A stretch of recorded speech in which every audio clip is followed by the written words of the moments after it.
Rowdy and I have a long and serious discussion about basketball.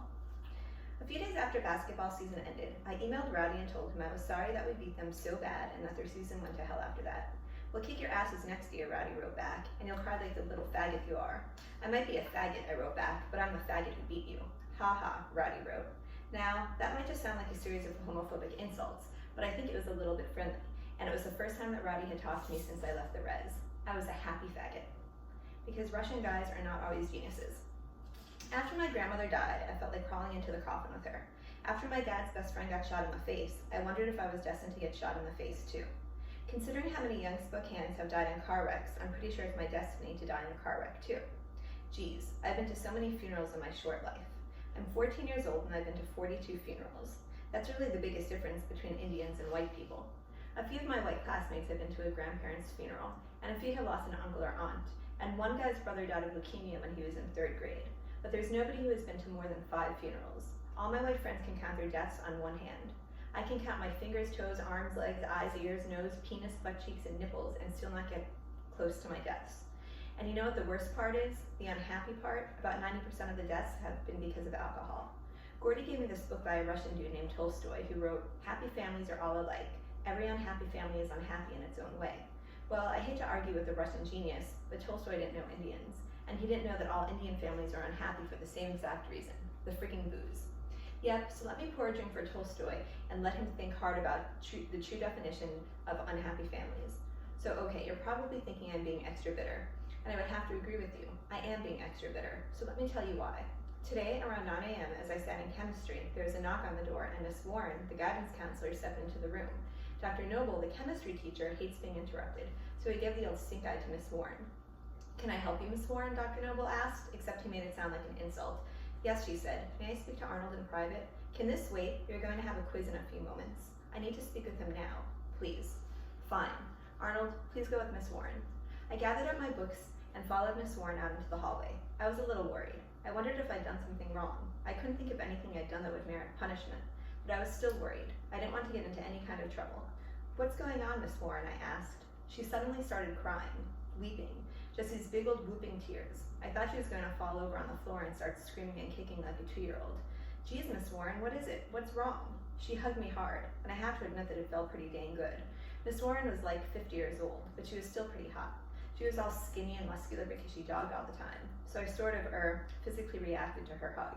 And the thing is, Miss Warren was hugging me so tight that I was pretty sure she could feel my physical reaction. I was kind of proud, you know. "Arnold, I'm sorry," she said, "but I just got a phone call from your mother. It's your sister. She's passed away." "What do you mean?" I asked. I knew what she meant, but I wanted her to say something else, anything else. "Your sister is gone," Miss Warren said. "I know she's gone," I said. "She lives in Montana now."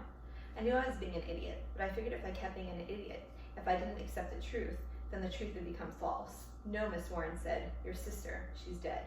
That was it. I couldn't fake my way around that. Dead is dead. I was stunned, but I wasn't sad.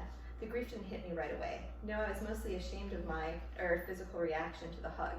Yep, I had a big erection when I learned of my sister's death. How perverted is that? How inappropriately hormonal can one boy be? "How did she die?" I asked. "Your father is coming to get you," Miss Warren said. "He'll be here in a few minutes. You can wait in my office." "How did she die?" I asked again. "Your father is coming to get you," Miss Warren said. I knew then she didn't want to tell me how my sister had died. I figured it must have been an awful death.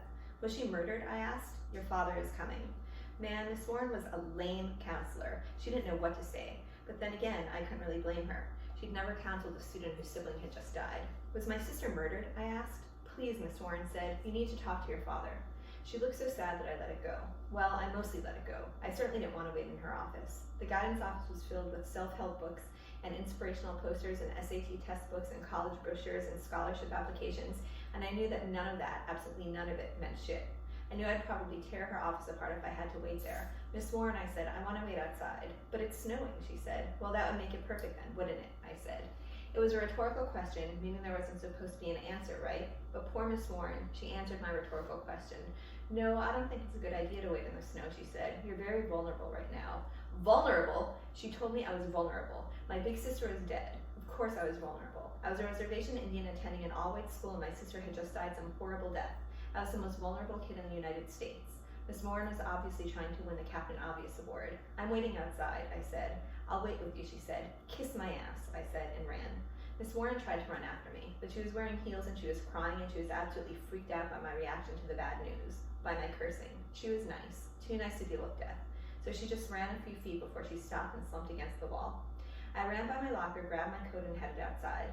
There was maybe a foot of snow on the ground already. It was going to be a big storm. I suddenly worried that my father was going to wreck his car on the icy roads. Oh man, wouldn't that just be perfect? Yep, how Indian would that be? Imagine the stories I could tell. Yeah, when I was a kid, just after I learned that my big sister died, I also found out that my father died in a car wreck on the way to pick me up from school. So I was absolutely terrified as I waited. I prayed to God that my father would come driving up in his old car. Please, God, please don't kill my daddy. Please, God, please don't kill my daddy. Please, God, please don't kill my daddy. 10, 15, 20, 30 minutes went by. I was freezing. My hands and feet were big blocks of ice. Snot ran down my face. My ears were burning cold. Oh, daddy, please. Oh, daddy, please. Oh, daddy, please. Oh man, I was absolutely convinced that my father was dead too. It had been too long. He'd driven his car off a cliff and had drowned in the Spokane River, or he'd lost control, slid across the center line, and spun right into the path of a logging truck. Daddy, daddy, daddy, daddy. And just when I thought I'd start screaming and run around like a crazy man, my father drove up.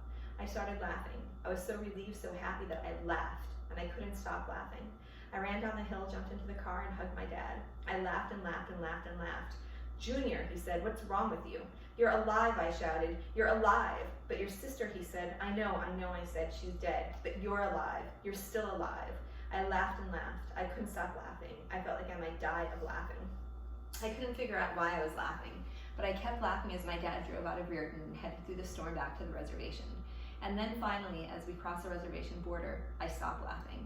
How did she die? I asked. There was a big party at her house, her trailer in Montana, he said. Yep, my sister and her husband lived in some old silver trailer that was more like a TV dinner tray than a home. They had a big party, my father said. Of course they had a big party. Of course they were drunk. They're Indians. They had a big party, my father said, and your sister and her husband passed out in the back bedroom, and somebody tried to cook some soup on a hot plate, and they forgot about it and left, and a curtain drifted in on the wind and caught the hot plate, and the trailer burned down quick. I swear to you that I could hear my sister screaming. The police say your sister never even woke up, my father said. She was way too drunk. My dad was trying to comfort me, but it's not too comforting to learn that your sister is too freaking drunk to feel any pain when she burned to death. And for some reason, the thought made me laugh even harder.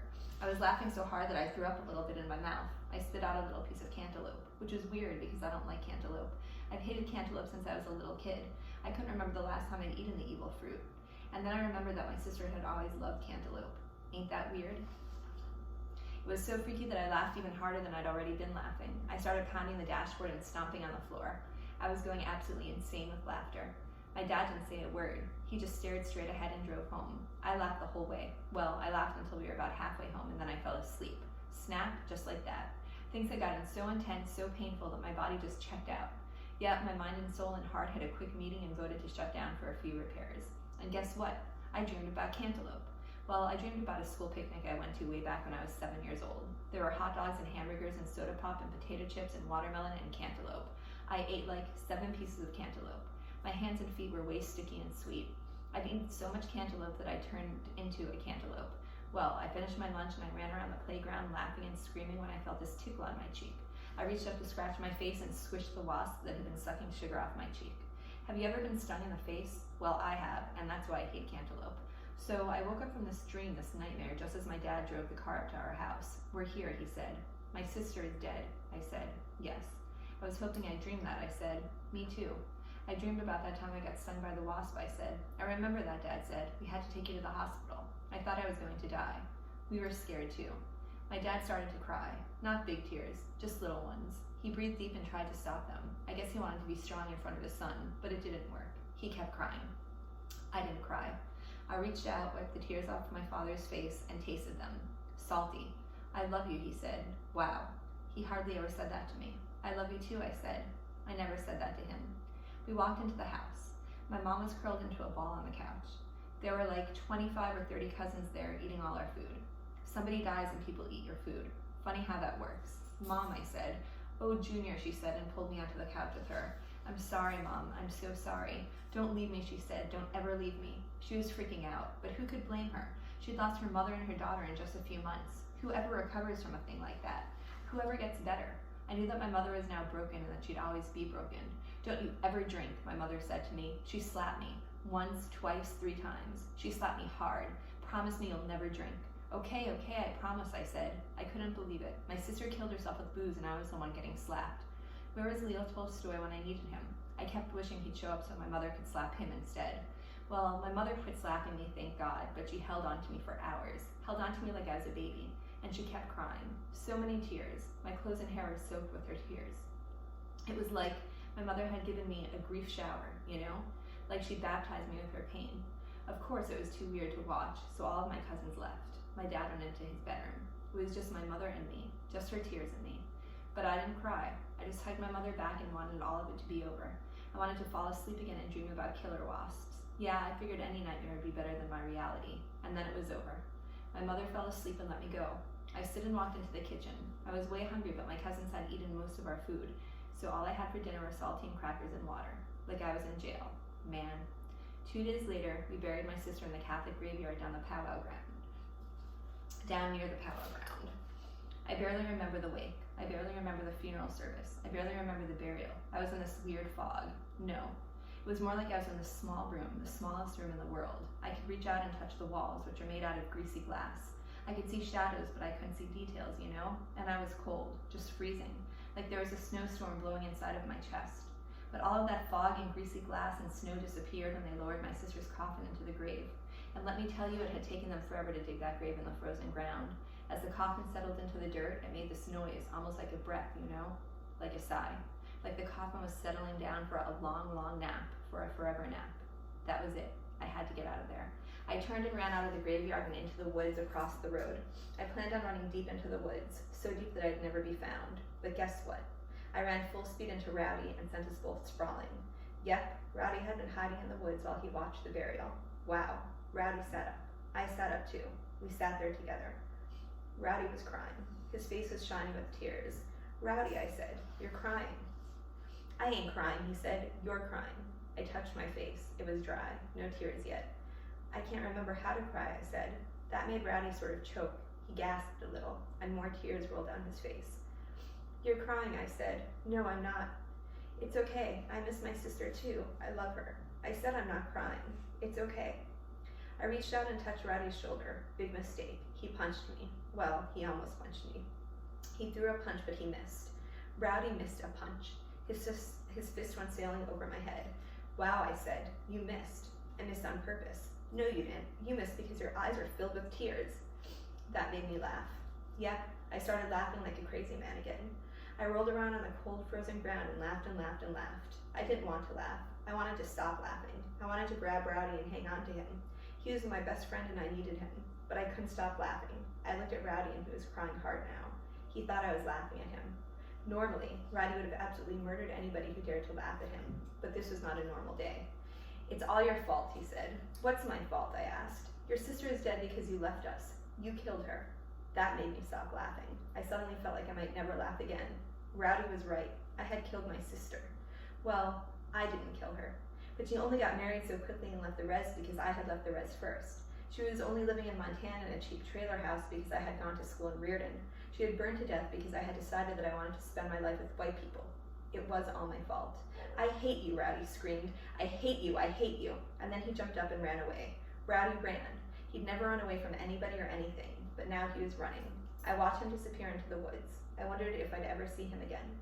The next morning, I went to school. I didn't know what else to do. I didn't want to sit at home all day and talk to a million cousins. I knew my mother would be cooking food for everybody and that my father would be hiding out in his bedroom again. I knew everybody would tell stories about Mary. And the whole time, I'd be thinking, "Yeah, but have you ever heard the story about how I killed my sister when I left the res?" And the whole time, everybody would be drinking booze and getting drunk and stupid and sad and mean. Yeah, doesn't that make sense? How do we honor the drunken death of a young married couple? Hey, let's get drunk. Okay, listen, I'm not a cruel bastard, okay? I know that people are very sad. I know that my sister's death made everybody remember all the deaths in their life. I know that death is never added to death, it multiplies. But still, I couldn't stay and watch all of those people get drunk. I couldn't do it. If you'd given me a room full of sober Indians crying and laughing and telling stories about my sister, then I would have gladly stayed and joined them in the ceremony. But everybody was drunk. Everybody was unhappy. And they were drunk and unhappy in the same exact way. So I fled my house and went to school. I walked through the snow for a few miles until a white BIA worker picked me up and delivered me to the front door. I walked inside into the crowded hallways, and all sorts of boys and girls and teachers came up and hugged me and slapped my shoulder and gave me little punches in the belly. They were worried for me. They wanted to help me with my pain. I was important to them. I mattered. Wow. All of these white kids and teachers who were so suspicious of me when I first arrived had learned to care about me. Maybe some of them even loved me, and I'd been so suspicious of them, and now I care about a lot of them, and loved a few of them. Penelope came up to me last. She was weeping. Snot ran down her face, and it was still sort of sexy. I'm so sorry about your sister, she said. I didn't know what to say to her. What do you say to people when they ask you how it feels to lose everything, when every planet in your solar system has exploded?